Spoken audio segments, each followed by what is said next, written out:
మా లొక్కపురంలో బస్తాల బస్తాల భోజనం పెట్టామే, బాగా తిని దెమ్మకొక్కలకు బలవ్వే అని అన్నామనుకోండి, చేపకే మాట్లాడమై అది మాట్లాడే అవకాశం ఉంటే చేప ఏమంటుందో తెలుసా?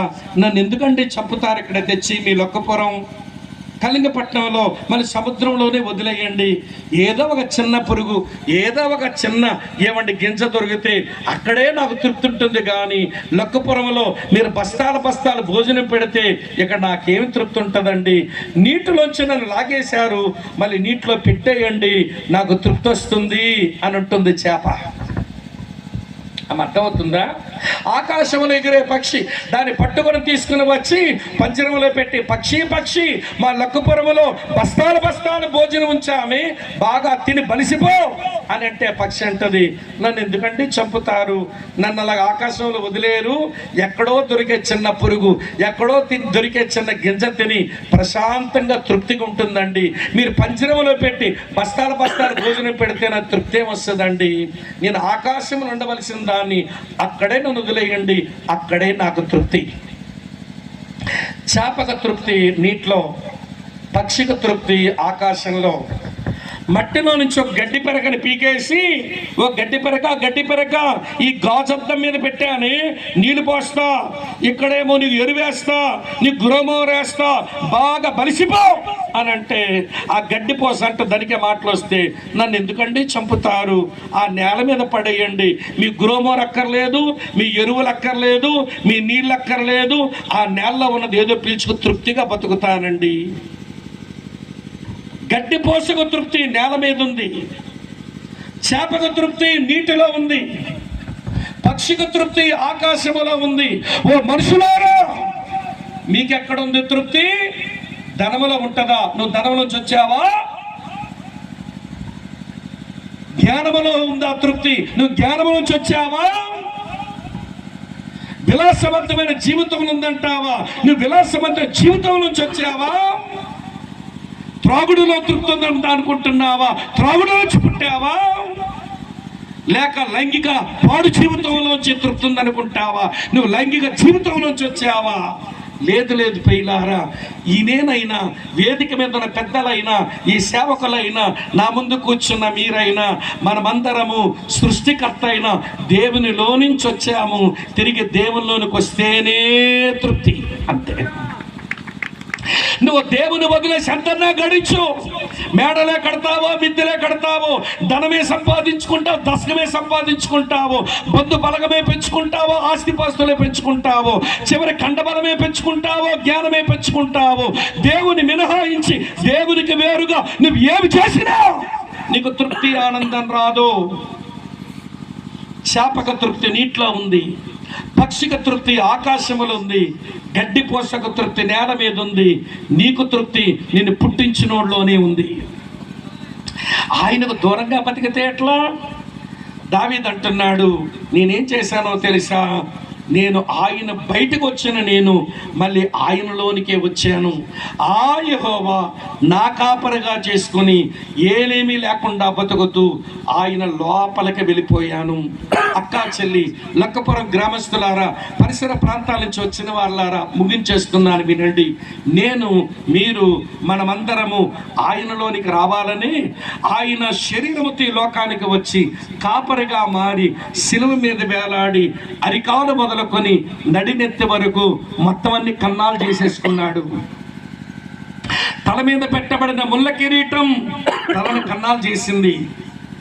వీపు మీద కొట్టిన, ఒంటి మీద కొట్టిన కొరడా దెబ్బలు శరీరం అంతా చల్లవలే దున్నేసాయట కొరడాలు. శరీరం అంతా కన్నాలి.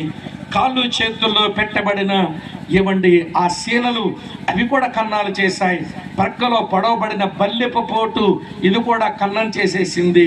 ఇప్పుడు అంటున్నాడు, నీవు తిరిగి నాలోనికి రావడానికి నా ఒళ్ళంతా కన్నాలు చేసుకొని నీ ముందు నిలబడ్డాను. యేసు పొందిన ప్రతి గాయము పాపి దేవునిలోనికి రావడానికి అదొక ద్వారము. యేసు పొందిన ప్రతి గాయము పాపి దేవునిలోనికి రావడానికి అదొక ద్వారం. 2000 సంవత్సరాల కిందట బెత్లెహేములో పశువుల సాల్లో పుట్టిన ఈ పిల్లాడు 33 సంవత్సరాలు జీవించి మనిషిలా బతకడం ఏంటో నేర్పించి చివరికి మనుషులందరి పాపం తన మీద వేసుకొని లోక పాపములు మోసుకుని పోయే దేవుని గొర్రె పిల్లగా ఆయన మరణించి ఆయన గాయాల గుండా తిరిగి నువ్వు దేవునిలోనికి రమ్మని పిలవడానికి తన 2 చేతులు చాపి నీ వైపు చూస్తూనే ఉన్నాడు. 2 చేతులు చాపి చూస్తున్నావు. దినమెల్లా నా చేతులు మీ వైపు చాచుకొని ఉంచాను. నా యొద్దకు వచ్చి వారిని నేను ఎంత మాత్రమో త్రోసివేసేవాడు కాదు. ఇదే మిక్కిలి అనుకూలమైన సమయం, ఇదే రక్షణ దినం. రండి, నా గాయాల గుండా నా లోపలికి రండి. నేనే మీకు అవసరాలు వచ్చాయా, యెహోవా ఈరని అవసరాలు తీరుస్తా. అనారోగ్యం వచ్చిందా, యెహోవా రాఫాగా స్వస్థపరుస్తా. పోరాటాలు వచ్చాయా, యెహోవా నిస్సిగా విజయం ఇస్తా. అసమాధానం వచ్చిందా, యెహోవా షాలోముగా సమాధానం ఇస్తా. మీరు ఒంటరి వాళ్ళయ్యారా, యెహోవా షమ్మాగా మీకు తోడుగా ఉంటా. మీకు దుర్నీతే తాకిందా, యెహోవా సిద్కేనుగా నీతినే మీకు ఇస్తా. మీకు లేమి కలగదు, మీరు ఆనందము తృప్తితో బ్రతికే మంచి రోజులు మీకు ఇస్తానని ఈ దేవుడు ఈ రాత్రి పిలుస్తున్నాడు. నాగరాజు గారి సాక్ష్యం అదే. 500 రూపాయలు అద్దెకి ఇంటిలో బ్రతకలేని వాడని దేవుడిని నమ్మిన తర్వాత నా దేవుడేమీ నాకు తక్కువ చేయలేదు. మళ్ళీ బంధువులతో కలుసుకొని వాళ్ళ గౌరవ మర్యాదలు పొందే వ్యక్తిగా చేశాడు. వారిని దేవుని మాటలు చెప్పి దేవునితో తెచ్చే వ్యక్తిగా నా జీవితాన్ని మార్చాడు అని సోదరునిచ్చిన సాక్ష్యం.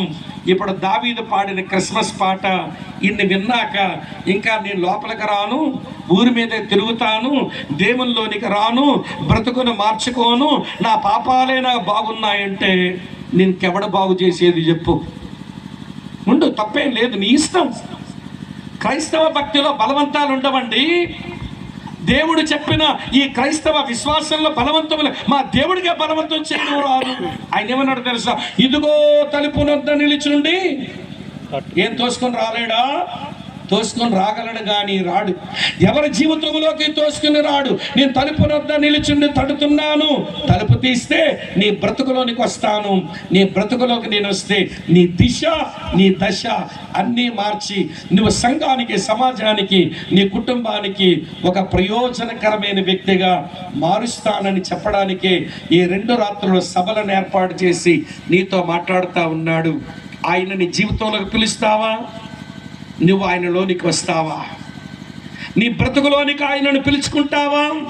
నువ్వు ఆయన జీవితంలో ఆయనలోనికి నువ్వు చేరుకుంటావా? ఆయనలో నీకు కావలసినవన్నీ ఉన్నాయి. ఆయన అంటున్నాడు, నాకు లేమి కలగదు, నాకు లేమి కలగదు, ఆనందంగా తృప్తిగా నేనున్నాను అనే స్థాయికి నేను తీసుకుని వస్తానని ఆయన భరోసా ఇస్తున్నాడు, మాట ఇస్తున్నాడు. నమ్మితే ఇవ్వండి, ఆయనకు నీ హృదయంలో చోటు ఇవ్వు. నమ్మకపోతే నువ్వు ఇంకెంతకాలం బ్రతుకుంటావో నీకు తెలియదు, నాకు తెలియదు. అలానే చూస్తుంటాం. ఏమండి వినండి ప్రియులారా, నిన్న గతించిన ఒక 2 వారాల క్రిందట మాకు బాగా సన్నిహితుడు బొగ్గు లక్ష్మణరావు గారికి బాగా సన్నిహితుడు ఆయన. ఏమండి తుగిరి దొరగారు అని అంటాం. చాలా బలమైన మనిషి. తెలుగుదేశం ప్రభుత్వంలో బొగ్గు లక్ష్మణరావు గారికి పుడిపుజములాగా నిలిచి పనిచేరి చేసిన వాడు. చాలా మంచి స్నేహితుడు మాకు ఆయన. సడన్గా నాకు ఫోన్ చేశారు, తుగిరి దొరగారు చనిపోయినారండి. అదేంటంత బలంగా ఉంటారు కదా ఆయన. వాళ్ళ పాప MBBS చేస్తున్నది, ఇప్పుడు పీజీ కొరకు సిద్ధపడుతున్న పాప, ఒకే కూతురు. అరే ఏమైపోయింది? తుగిరి దొరగారు కానీ పనికొత్తున వెళ్తే నాకేదో గుండె నొప్పులాగా ఉందరా చూడండి అన్నాడు. 10 మంది దగ్గరకు వచ్చాము. ఈలో ఒక మనిషి ప్రాణం అలాగే పోయింది. ఎప్పుడు గతించిపోతావో నీకు తెలియదు. నీ మరణ దినం ఎప్పుడో నీకు తెలియదు. రేపేమి సంభవించునో నీకు తెలియదు. ఇప్పుడే కనబడి అంతలోనే ఆవిరైపోయి ఆవిరి వెంటనే నీ జీవితం అని గమనించి దీపం ఉన్నప్పుడే ఇల్లు చక్క పెట్టుకోవాలట. నీ బొందులో ప్రాణం ఉంటుండగాని పాప క్షమాపణ పొందు, నీతిమంతుడిగా మారు. దేవుని గాయాల గుండా దేవుని లోపలికి వచ్చేసాయి. అన్నిటికీ ఆయన సరిపోయిన వాడవుతాడు. నీకు లేమి లేని పరిస్థితి నీకు ఇస్తాడు. ఇది నా అనుభవం అని దావీదు చెప్పాడు. ఇది నా అనుభవం అని ఏమండి నాగరాజు గారు, కాలేబ్ గారు చెప్పారు. ఇది నా అనుభవం కూడా, ఈ వేదిక మీద ఉన్న సేవకుల అనుభవం కూడా, ఈ పక్కన ఉన్న సేవకుల అనుభవం కూడా. అది నీ అనుభవంగా ఈ రాత్రిని మార్చుకోవడానికి ఇష్టపడితే ఇదే మిక్కిలి అనుకూల సమయం. నీ పాపమైన ప్రభు దగ్గర ఒప్పుకొని ఆయన నీ హృదయంలో నీ రాజుగా నీ దేవునిగా ప్రతిష్ఠించుకో. నీ జీవితం ఇదివరకు ఉన్నట్టుగా ఉండదు, అది ఒక ప్రత్యేకమైన కోణంలో నీ జీవితం మారుతుంది. అట్టి కృప దేవుడు మీకు అనుగ్రహించును గాక. తల వంచండి, కళ్ళు మూసుకోండి, ప్రార్థన చేస్తాం.